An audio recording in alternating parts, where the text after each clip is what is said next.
Assalamualaikum warahmatullahi wabarakatuh. Nama saya Fadilata Azerlina, kelas 2C PGSD Untirta. Kali ini saya akan membahas tentang Konferensi Asia Afrika. Konferensi Asia Afrika adalah sebuah konferensi antara negara-negara Asia dan Afrika yang kebanyakan baru saja memperoleh kemerdekaan. Konferensi Asia Afrika berlangsung pada tanggal 18 sampai 25 April 1955 bertempat di Gedung Merdeka dengan tujuan mempromosikan kerjasama ekonomi dan kebudayaan Asia Afrika serta melawan kolonialisme atau neokolonialisme Amerika Serikat, Uni Soviet atau negara imperialis lainnya.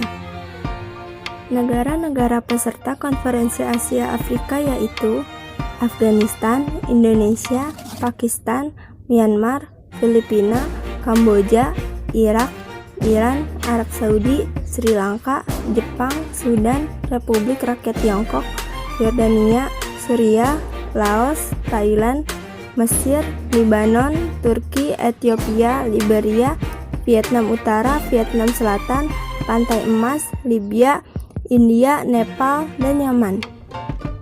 5 diantaranya adalah pelopor Konferensi Asia Afrika yaitu 1. Indonesia, diwakili oleh Perdana Menteri Ali Sastroamidjojo. 2. India, diwakili oleh Perdana Menteri Sri Pandit Jawaharlal Nehru. 3. Pakistan, diwakili oleh Perdana Menteri Muhammad Ali Jinnah. 4. Myanmar, diwakili oleh Perdana Menteri UNU. 5. Sri Lanka, diwakili oleh Perdana Menteri Sir John Kotelawala. Latar belakang Konferensi Asia Afrika.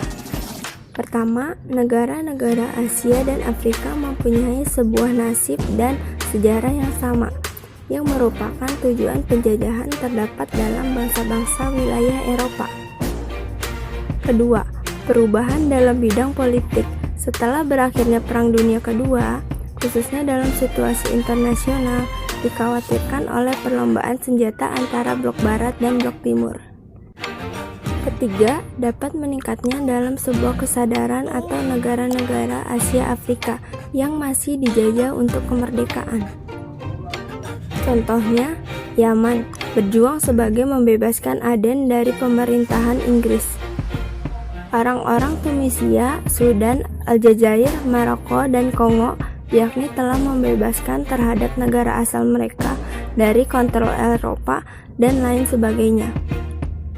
Keempat, belum ada kesadaran persatuan di antara negara-negara Asia merdeka di mana dalam wilayah Amerika Serikat dan Rusia kemudian terlibat. Tujuan dilaksanakannya Konferensi Asia Afrika adalah: pertama, dapat mempertimbangkan adanya sebuah isu-isu yang terkait dengan kepentingan khusus negara-negara Asia Afrika, seperti rasionalisme, kedaulatan nasional, dan kolonialisme. Kedua, mengembangkan dengan saling pengertian dan kerjasama antara sebuah negara-negara Asia Afrika dan mengeksplorasi mengejar kepentingan bersama secara timbal balik.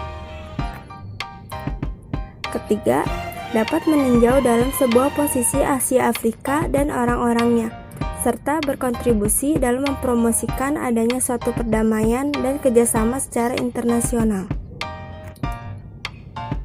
Keempat, meninjau pertanyaan sebuah hubungan ekonomi sosial dan budaya dalam hubungan dengan suatu negara-negara yang telah berpartisipasi.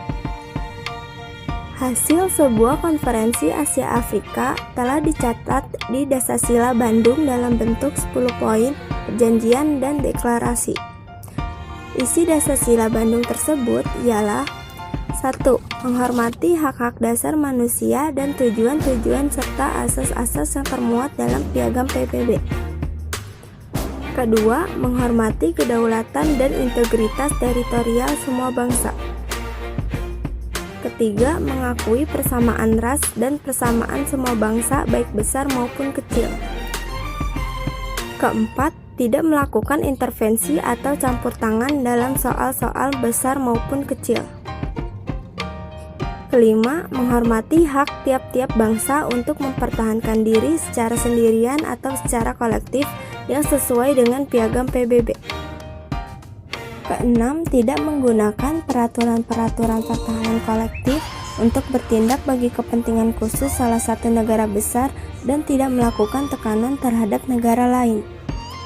Ketujuh, tidak melakukan tindakan-tindakan atau ancaman agresi ataupun penggunaan kekerasan terhadap integritas teritorial atau kemerdekaan politik suatu negara.